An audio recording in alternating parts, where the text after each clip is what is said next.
Hello students, BCom third year financial management में आज हमारा टॉपिक है पोस्ट पेबैक प्रॉफिटेबिलिटी, यानी कि पेबैक के बाद की लाभदायकता।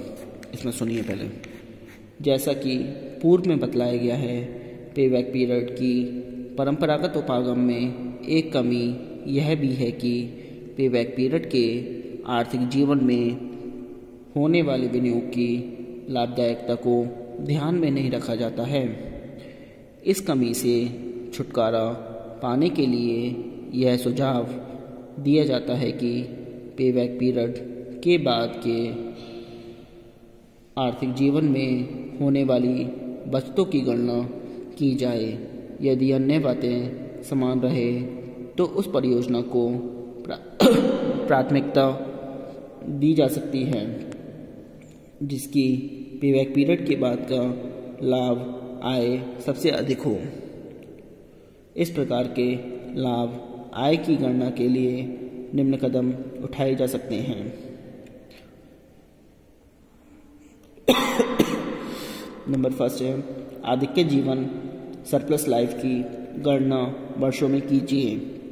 यह वास्तविक आर्थिक जीवन के वर्षों का पेबैक पीरियड के वर्षों पर आधिक्य होता है। उदाहरण के लिए, यदि किसी परियोजना का आर्थिक जीवन 10 वर्ष है और पेबैक पीरियड 4 वर्ष है तो आधिक्य जीवन 6 वर्ष होगा, यानी कि 10 में से 4 को माइनस कर देंगे तो आधिक्य जीवन होगा। नंबर सेकंड है, यदि वार्षिक बचत संपूर्ण अवधि के लिए एक समान यानी कि इवन है तो वार्षिक बचत को आधिक्य जीवन वर्षों से गुणा कर दीजिए।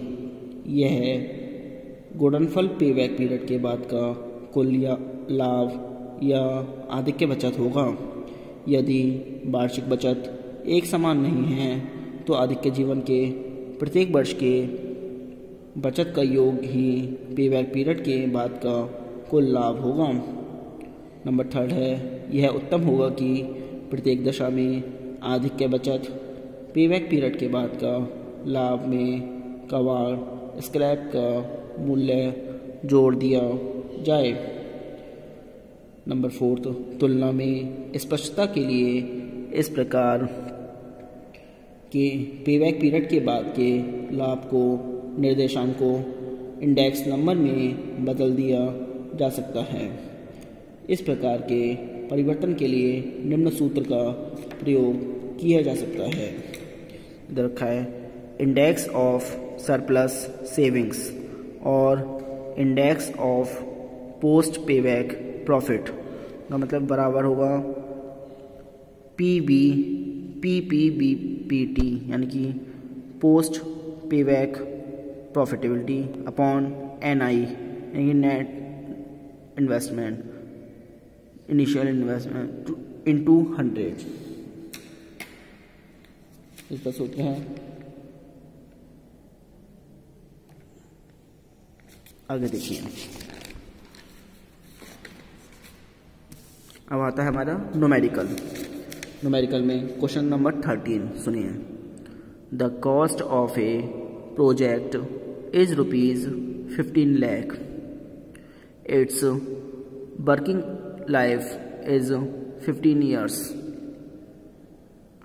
and salvage value ₹50,000, annual income before depreciation and after tax ₹2,50,000, assume tax rate 50%, find out payback period, post payback period, post payback profit and post payback profitability index।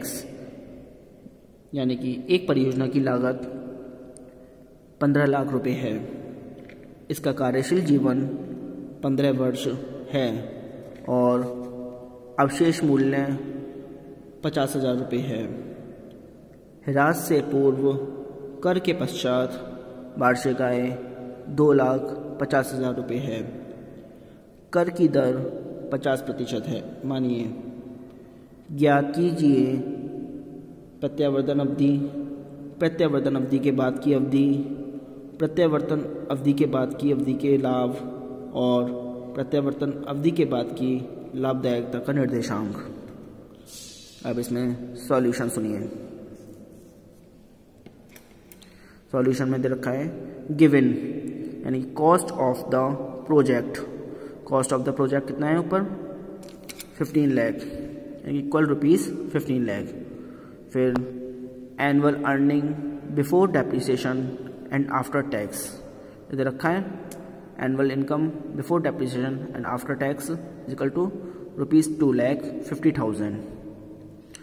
फिर पे बैक पीरियड निकालना है। पहले सबसे पहले हमें पे बैक पीरियड, तो पे बैक पीरियड निकालना है। उसके लिए फॉर्मूला होगा हमारा is equal to initial investment upon annual earning before depreciation and after tax. Initial investment जो हमारी कॉस्ट ऑफ द प्रोजेक्ट है 15 लाख अपॉन ACF का मतलब है जो ₹2,50,000। इसे हम डिवाइड करेंगे, 0 से 0 काट देंगे, 4 0 से काट देंगे। फिर 25 से 150 को काटेंगे यानी कि 6 आ जाएगा, तो इजिकल टू 6 ईयर्स। इसके बाद दूसरा है आता है क्या पूछा है आगे पोस्ट पे बैक पीरियड। पोस्ट पे बैक पीरियड निकालेंगे is equal to life in years minus पे back period. Life in years कितनी दे रखी है ऊपर 15 ईयर्स दे रखी है। 15 में से अभी हमने पे बैक पीरियड कितना निकाला था 6 ईयर्स, तो 15 में से 6 माइनस कर देंगे इजिकल टू 9 ईयर्स।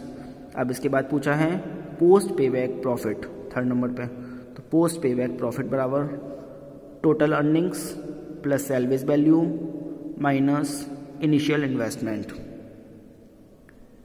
तो टोटल अर्निंग्स आपकी हैं इधर रखी हैं 2,50,000, ये टोटल अर्निंग्स हो गई इंटू 15, मतलब 15 वर्ष की है ना, 1 वर्ष की है तो 15 वर्ष की कितनी होगी इंटू 15, फिर प्लस सैलवेज वैल्यू आपकी 50,000,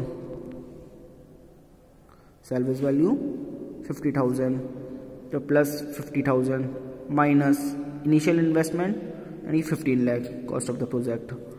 अब 2,50,000 की 15 से मल्टीप्लाई करिए तो आ जाएगा इसका 37,50,000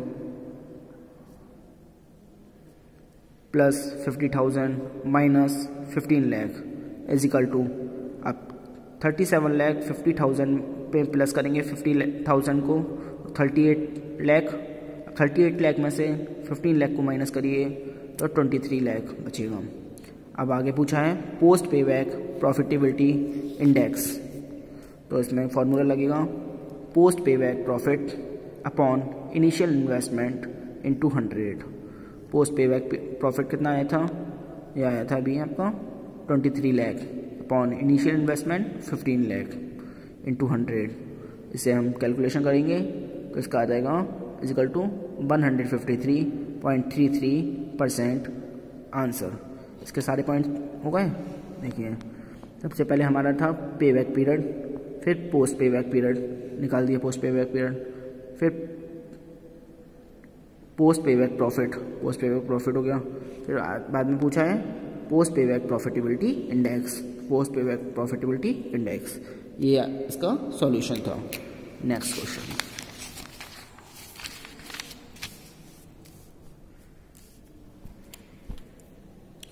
नेक्स्ट क्वेश्चन है हमारा 14 क्वेश्चन। नितिन को लिमिटेड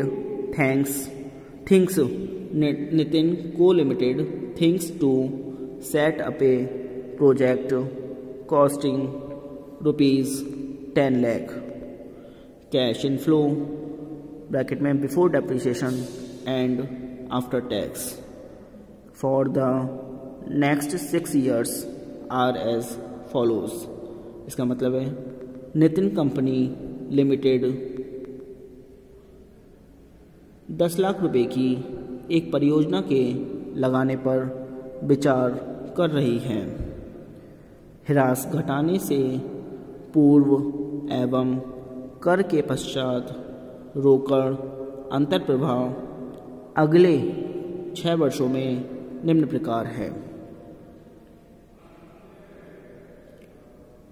सुनिए, इसमें ये ईयर दे रखे हैं 6 साल के ईयर है, और जो इनकी कैश इन फ्लो है रुपीज़। फर्स्ट ईयर में है 4 लाख रुपीज़, सेकेंड ईयर में 3 लाख रुपीज़, थर्ड ईयर में 2 लाख रुपीज़, फोर्थ ईयर में 2,50,000 रुपीज़, फिफ्थ ईयर में 1,75,000 और सिक्स ईयर में 1,50,000।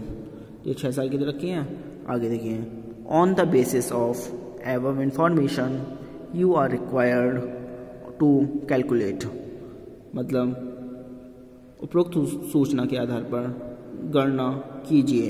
फर्स्ट है पे बैक पीरियड निकालना है, फिर पोस्ट पे बैक पीरियड, फिर post payback profit and post पे बैक प्रॉफिटेबिलिटी इंडेक्स, मतलब अदायगी अवधि, फिर अदायगी अवधि के बाद की अवधि, फिर अदायगी अवधि के बाद की अवधि का लाभ, और क्या निकालना है अंत में, अदायगी अवधि के बाद की अवधि का लाभदायकता निर्देशांक।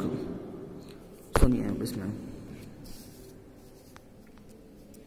सॉल्यूशन। सबसे पहले ईयर लिखेंगे 1 2 3 4 5 6, फिर जो ACF, फिर कम्युलेटिव ACF यानी कि जो कैश इनफ्लो है, annual cash inflow 4 lakh, second year की 3 लाख, थर्ड ईयर की 2 लाख, फोर्थ ईयर की 2,50,000, फिफ्थ ईयर की 1,75,000, सिक्स ईयर की 1,50,000। अब इसकी कम्युलेटिव बना लेंगे। पहले ईयर की तो 4 लाख ही रहेगी, 4 लाख में 3 लाख प्लस करेंगे, सेकेंड ईयर में 7 लाख हो जाएगी, 7 लाख में 2 लाख प्लस करेंगे 9 लाख हो जाएगी, 9 लाख में 2,50,000 प्लस करेंगे 11,50,000 हो जाएगी। अब 11,50,000 में 1,75,000 प्लस करेंगे 13,25,000 हो जाएगी, 13,25,000 में 1,50,000 प्लस करेंगे 14,75,000। अब नंबर फर्स्ट में निकालेंगे pay back period is equal to, अब इसमें देखो 3 ईयर्स में निकालेंगे, 3 ईयर्स प्लस, अब जो मतलब इनिशियल इन्वेस्टमेंट आपका था 10 लाख का था ऊपर सबसे पहले जो रखा है 10 लाख, तो 10 लाख माइनस कर देंगे 3 लाख का जो कम्युलेटिव आया है 9 लाख अपॉन जो फोर्थ ईयर का ACF है 2,50,000, 3 ईयर्स प्लस 10 लाख में से 9 लाख माइनस करेंगे 1 लाख अपॉन 2,50,000, तो 3.4 ईयर्स आ जाएगा। ये हमारा निकल गया पे बैक पीरियड। अब हमारा आता है पोस्ट पे back period. Post payback में क्या निकालना है, is equal to life in years minus पे back period. Life in years is equal to 6 minus अभी आई थी हमारी 3.4, तो is equal to 2.6 years. Third point में post payback profit is equal to होगा total cash inflow plus scrap value minus initial investment, तो 14,75,000 plus scrap value नहीं दे रखी है इसमें नील माइनस 10 लाख, तो इसका आ जाएगा ₹4,75,000। फोर्थ में पोस्ट पे बैक प्रॉफिटेबिलिटी इंडेक्स बराबर पोस्ट पे back in profit upon initial investment into 100, 4,75,000 into 100 upon 10 lakh, इसका आ जाएगा 47.5% आंसर। आज के लिए इतना ही, थैंक यू वेरी मच।